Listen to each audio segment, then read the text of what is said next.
2Chronicles 8. I read from the Institute for Scripture Research, the ISR, because it takes a direct translation from Hebrew to English, Greek to English, and Aramaic to English. Yah is the Elohim of the heavens and the earth, the first and the last and the only.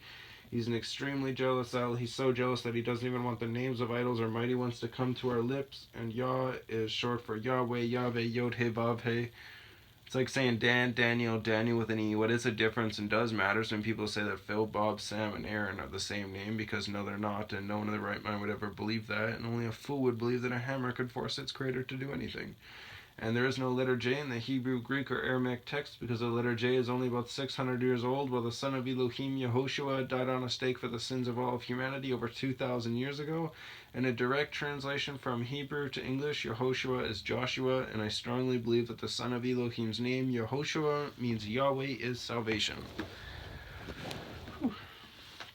8. And it came to be at the end of 20 years that Shlomo had built the house of YahWeh and his own house. As to the cities which Hiram had given to Shlomo, Shlomo had built them, and he settled the children of Israel there. And Shlomo went to Hamath, Soba. Excuse me. Excuse me.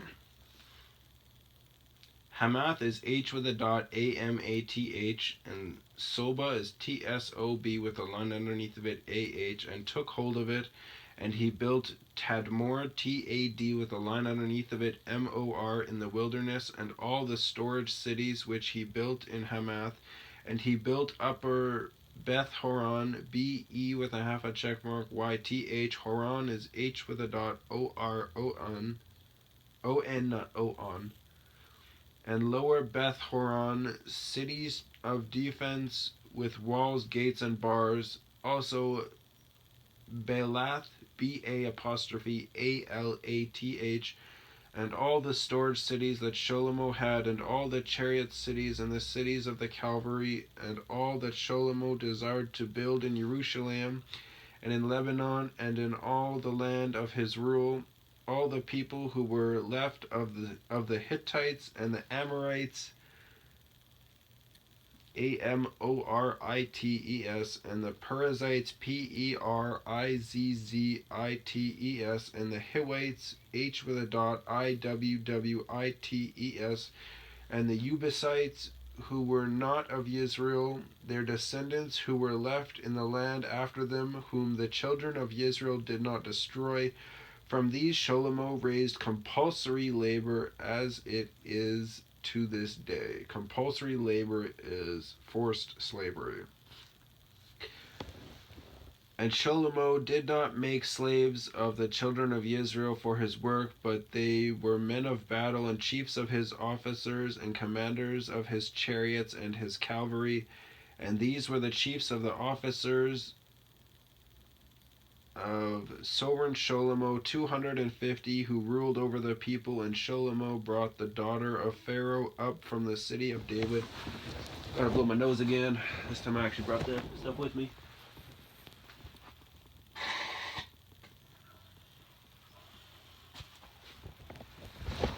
Excuse me for that.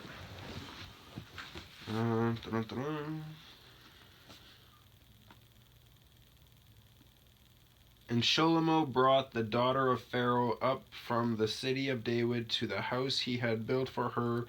For he said, my wife does not dwell in the house of David, sovereign of Israel, for the place where the ark of YahWeh has come is set apart.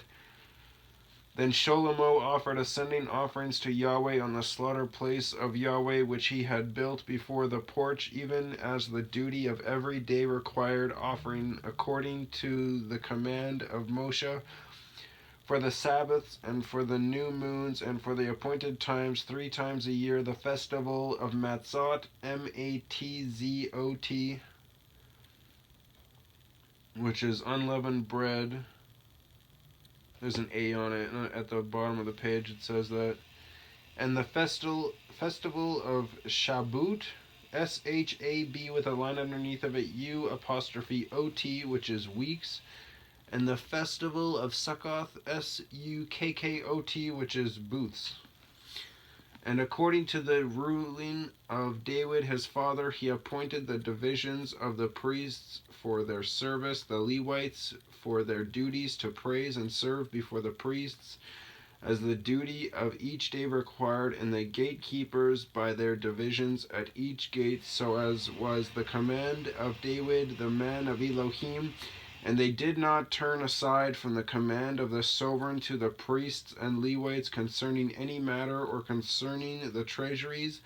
And all the work of Shlomo was prepared from the day of the foundation of the house of Yahweh until it was completed. And the house of Yahweh was perfected. Then Shlomo went to Etzion Geber. Etzion is Etsyon, and Geber is Geb with a line underneath of it, Er.